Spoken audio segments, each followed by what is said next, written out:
Oftentimes, buying a car is one of the most expensive things that you are going to buy in your life outside of a house. So if you want to take it seriously, no one's gonna fault you. I have owned a lot of cars, and I've made my way through countless dream level cars without putting myself in the poorhouse, which I guess makes me some sort of expert. In a previous episode, I talked about why I bought 7 of these things, and it was called How to Not Lose $1 on Your Daily Driver. And the number one thing I said was buy good cars, which seems pretty simple to me. A lot of you guys have reached out, sent me listings, had a ton of questions to ask. So I wanted to make an episode to teach you guys how to find good cars, where it starts, what to look for, and how to make the purchase. So let's get started. It all starts with the search. People ask me all the time, where am I finding these good deals? And my answer is pretty simple. You gotta look where nobody's looking.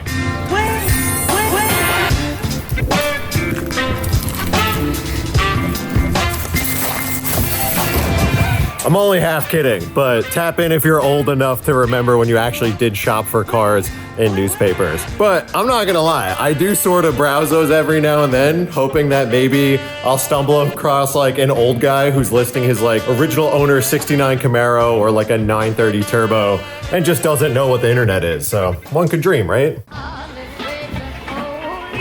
A great tool that I use is called Autotempest. And since I use this every day, I reached out to them about sponsoring today's video, and they agreed, but I was gonna mention it anyways. The search is a big part of the fun, and also very frustrating. If you're like me, you love the hunt for the car. When you're looking for a car, you wanna cast the widest net, especially if you're looking for something more specific or unique, or you're just really particular like me. And since the search for the right car never ends on day one, Autotempest makes searching for a car much more efficient, because it brings together listings from all the top sites, like cars.com, eBay Motors, Carvana, and many more. It also lets you compare results from Facebook Marketplace and Craigslist nationwide, not just in your local area. This is huge because not having to individually search sites will save you a ton of time. The search for the right car sometimes takes months, and the nationwide search is massive. The good deals that you want are rarely ever close to home. And since this is an absolute addiction, and you know you're gonna wanna do this no matter where you are, you can either search on the website or they have apps for iOS and Android. So whether you're home or on the go, you could keep searching. Autotempest is basically all the cars in just one search. And seriously, it's amazing. Use this as a great tool to start your search. Big thank you to Autotempest for supporting this episode and feeding my window shopping addiction. There are also tons of auction sites, and I do think that good deals can be found on these, but it takes a certain type of buyer to buy a car sight unseen. One of the big benefits that I've seen on these sites though is that the documentation needed on the car has to be fairly thorough, so you do get a better look at the car before buying it, because a lot of times that's sight unseen, which could be a big risk. Also, there's always the peanut gallery absolutely tearing a car apart. Could be good or bad, but generally you at least have a lot of information. Don't stray away from these sites. Sometimes there are good deals there. And I say that because I think Bring a Trailer has gotten the reputation that cars just sell for like astronomical amounts of money. I actually purchased a car on there and thought I got a phenomenal deal. And I actually see good deals on there all the time, and I just missed out on 2 cars I really wanted. They were on Bring a Trailer. So don't disregard it. Keep your options open. So now that you found a couple listings and you think you got some cars you're interested in, we're just getting started. And this is why I said that it could be a frustrating process. So buckle up, because there's a lot of things to know before you even get to looking at the car. There is a lot to look out for once you're starting to dissect these listings. Let's start with the first thing. Scams. There's a lot of different type of automotive scams out there. Most of the time, they're pretty easy to figure out. Here are the first things to look for, and some of them may seem glaringly obvious, some not so much. First thing I like to do is look at the photo of the car. If it's listed in Southern California, but you see a bunch of big green trees and grass in the background, it immediately kicks something off in my brain that says, maybe this car doesn't actually exist in California. Think about where the car is listed and think about what its background looks like. That could be a first big red flag. The other thing is, a lot of times, these scams will try their best to blur out license plates. And I know that some people are weird about showing their license plates, but more likely than not, the scam ads will not show plates. They'll Photoshop them out or they'll shoot around them. And then another thing that I always notice, seems like the most simple thing you can do, is all the photos are super grainy. They're really pixelated and poor quality. Probably because they're just repurposing them. I don't know. But these are all really glaringly obvious things that I see when I'm looking at cars that are sometimes too good to be true. But other things I look for are there items on the car that are required by the state that aren't there? So for example, in New York, you need to have your registration and inspection in your window on the driver's side. Does it not have that? That's a clear indication that either the car is being flipped and is not currently registered or inspected, or maybe that car is not in that state either. Gather some information on items that you can tell about the car, because I always search for good deals, but the scams are always the good deals. So you have to make sure that you can decipher, is that a scam, or is this someone that priced their car aggressively? But once you identify some actual cars that are for sale, not just a scam, there's still other things to look out for, because lots of people are out there making money doing quick flips on cars with all sorts of stories that sound compelling, like, it's my uncle's car, but he's out of town and he's having me sell it for him, or he's busy and I have to sell my uncle's car. There's all sorts of excuses. These are usually people who are trying to title hop cars by purchasing them and then not registering it in their name and trying to flip it. Doesn't mean it's a bad car, no, but I like to buy cars that I know the history of, so I try to avoid those, but if it's a screaming deal or a car that's pretty low risk, maybe I'll jump on it, probably not though. So some of the questions that I like to ask in these situations is, how long have you owned it? Is your name on the title? And do you have any maintenance records for the car? These are all things that should weed out real owners versus flippers. The real owner should have the title in their name, will know how long they've owned it, and they should be able to tell you what they've done to the car, even if they didn't save documentation. Sometimes on like less special cars, people just don't save maintenance records, which is fine. And the other thing that I cannot stress enough is to be patient. When you're looking for a car, there's gonna be lots of options of them for sale. There's gonna be crappy ones, and there's gonna be ones that seem like a good deal, but they're not, or they're pretty close to what you want, but they're not. So be patient. That's all I could stress. When you're in a rush, you're gonna make a bad purchase, I promise it. I always put myself in that position because I'll sell a car and I'll need to buy a car, especially in the daily driver compartment, and I will be pressed to find the next one, and you almost always rush into buying the wrong car, either for too much money, color you don't like, something wrong with it. There's always something. And it's mega frustrating, especially when you're looking for something that's pretty generic, because there's so many listings and so much junk. I'm gonna have to tap in Jolly so we can see how frustrated he's been, because it's been a painful search. Jolly. Yo, what's up? You're on the internet right now. Oh God. How many 4Runners or GX470s have we sent each other back and forth? A realistic number, like 48. Did you actually count? Yeah, I counted every single one from GX, 4Runner, sometimes Tacoma. How many have we gone to look at? 0. How frustrating has this process been on a scale of 1 to 10? It's super frustrating because now my 90's down and I have nothing but my legs. Hook up your boy! Please, I need something. Okay, bye, go back to your game.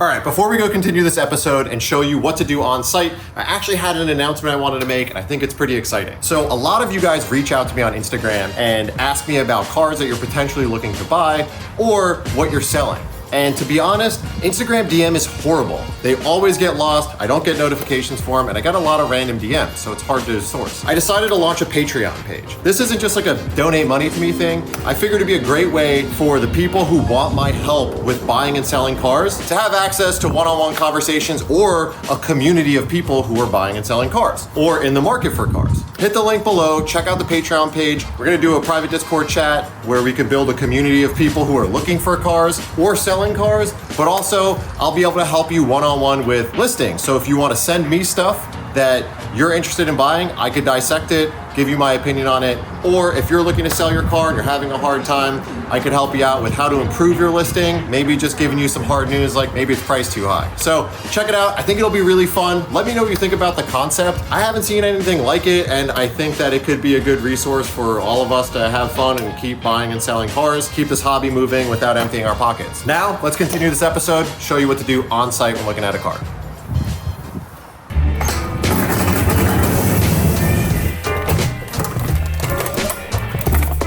What's up with this guy?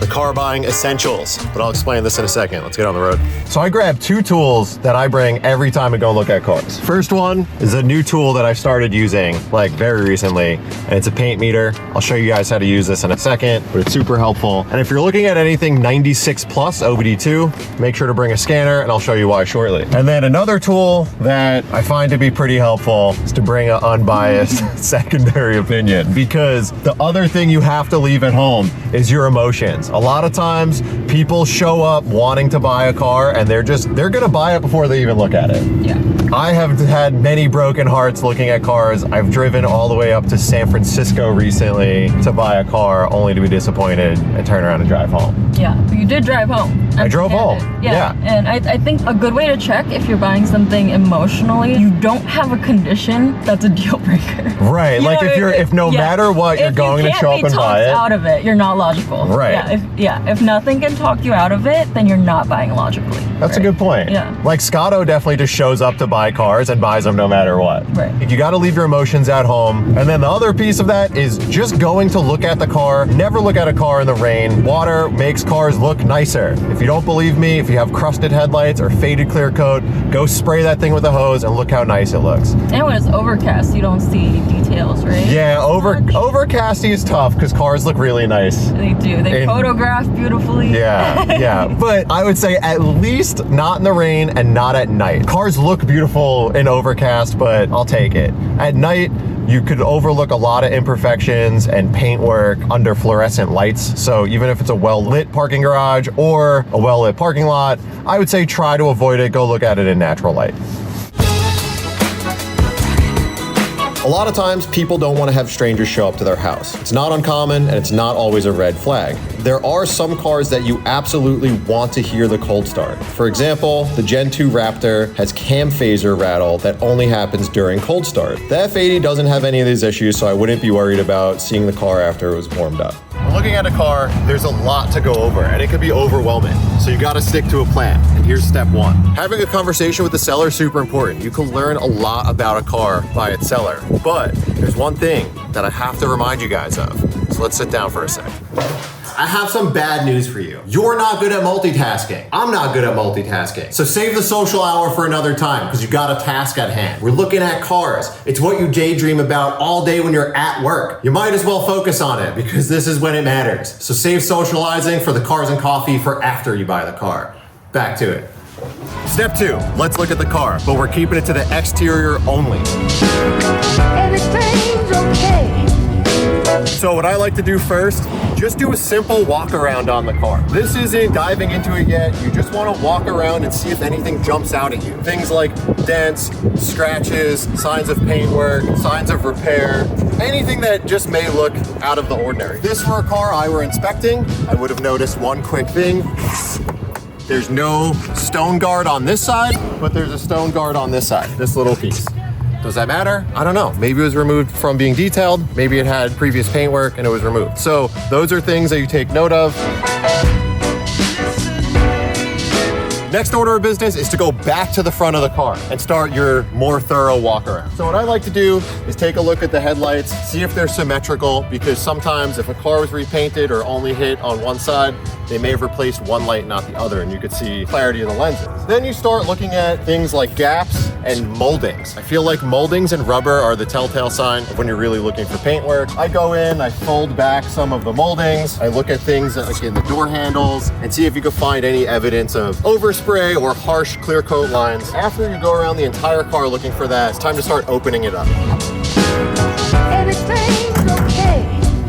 Alright, so now that you have the hood pop, it's not time to inspect the engine. You're still on the exterior. Don't jump into the engine yet. The engine is a whole other thing that you have to be focused on to see if there's anything wrong. So what you want to do is come in and look for things like bolts, if they've been replaced, if anything related to bodywork is missing. Rubber cladding, gaskets, stickers under the hood that belong there, any sort of replacement parts. You're not looking at mechanical, you're strictly looking at aesthetics still. This car's had a fender replaced. So if you look here, the fender is actually gloss on the inside, where factory, it would be matte. It's a quick telltale telltale sign of that there was some replacement panels or repainted panels on this car. Why would you want to start with like form over function?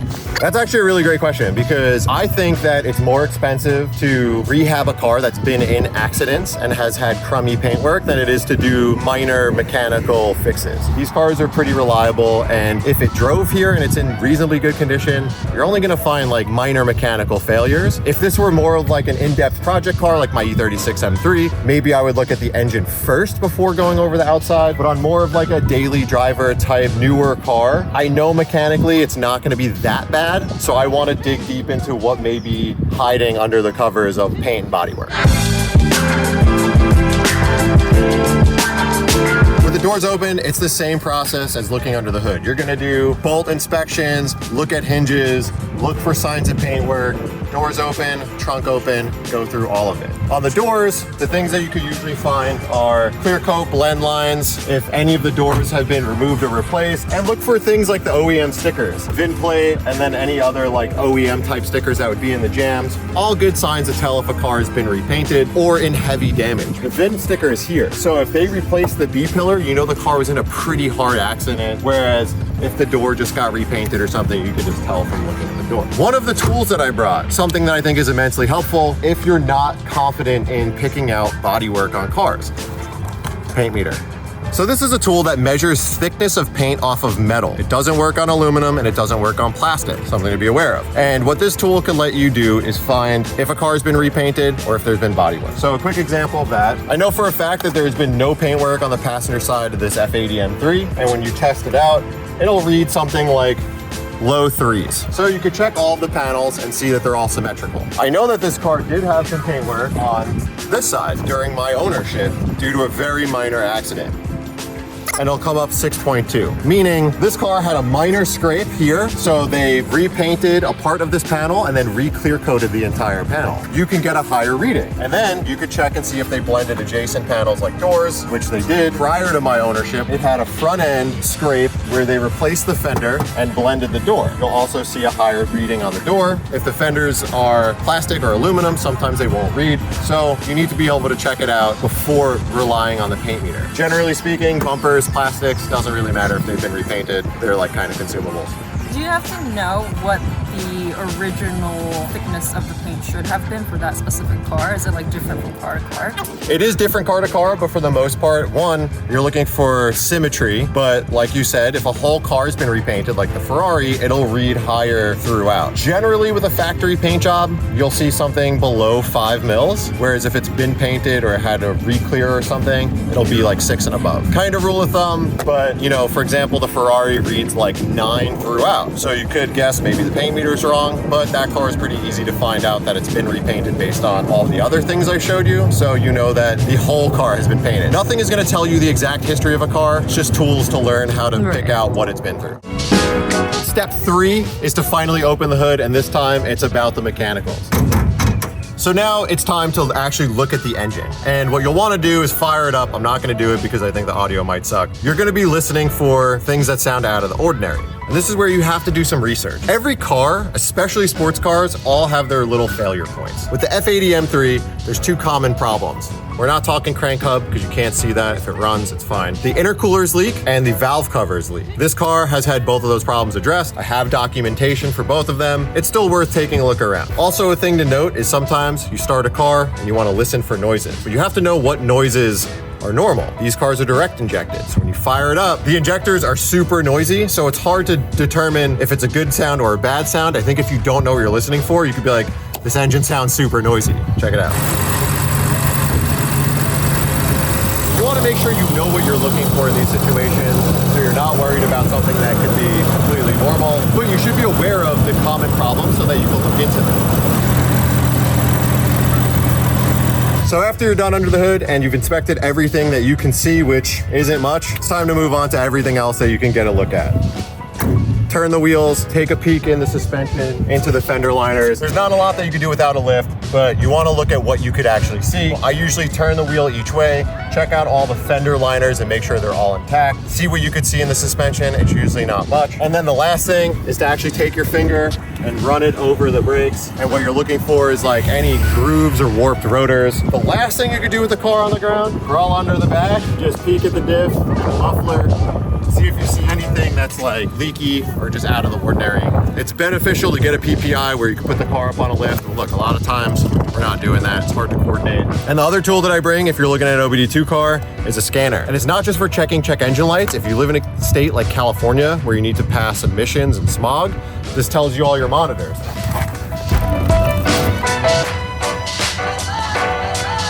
So how I use this tool, not only to check for like if there's any codes, to see if the car is ready for emissions. And why this tool is super important is not to just check for codes. It's to make sure that someone didn't just clear the codes before showing up to show you the car. You can shut your check engine light off, drive the car for a couple days without it coming back on, but then have a bunch of problems. So just looking for it on the dashboard is not enough. Step 4, jump into the interior. And this is sort of the easy part because you really want to just see how worn out it is. Unless there's anything that's a common problem with cars like the Gen 1 Raptor, sometimes the blend door goes out and you have to make sure that the AC and the heat works on both sides. But in a car like the F80 that doesn't have those common problems, you just want to see how worn out it is. Do all the electronics work? Does the AC work? Does the radio work? And then one last thing, people always forget to look up. Check out the headliner, make sure it's not sagging in places because headliners are expensive, they're difficult to remove. It's sort of a huge pain that most people won't fix and they'll just live with. Nothing makes the interior of a car look crummier than a saggy headliner.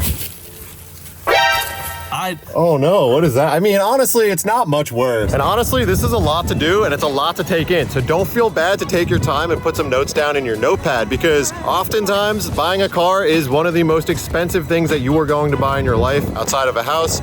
So if you want to take it seriously, no one's gonna fault you. And look, these are my priorities when I'm buying a car. I'm not saying that you have to follow these rules to a T, but I have made my way through a lot of cars without losing money because I always buy good cars. This car's had some paint work. Doesn't mean it's not a good car. It just means it has to be priced accordingly and you have to know its history. This is not a don't buy this because video. It's literally a educate yourself on what you're buying because if you're gonna spend a lot of money, you should know exactly what you're getting. The other option is to bring a fierce dog with you and just scare the seller into selling you the car for super cheap. Champ. So now that you've looked over the car, it's time to make a decision on do you even want this car? What did you find that you didn't expect or wasn't noted? Can you make the car how you want it? Could you walk away and not be bummed? Could you walk away from it for a day to make your decision? Or do you think that deal will be gone tomorrow? These are all factors that go into making your offer.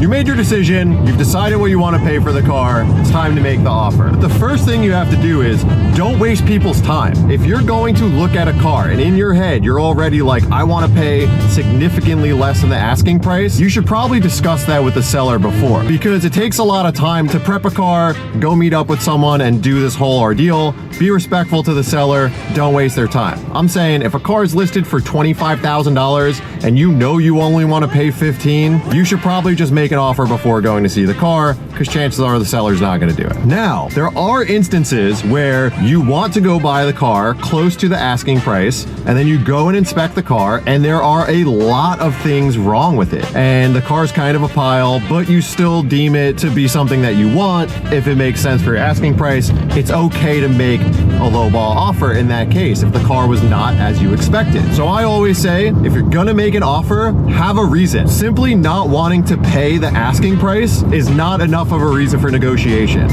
Flat out. Come up with a good case on why you think the car is worth what you're offering and present an offer. And if you can do that with a straight face and you think that it's fair, then there's a chance that the seller will come down to your price and you can make a deal. Be respectful, be smart. No one cares that you just want to pay less just because you don't feel like spending money. No one wants to spend money.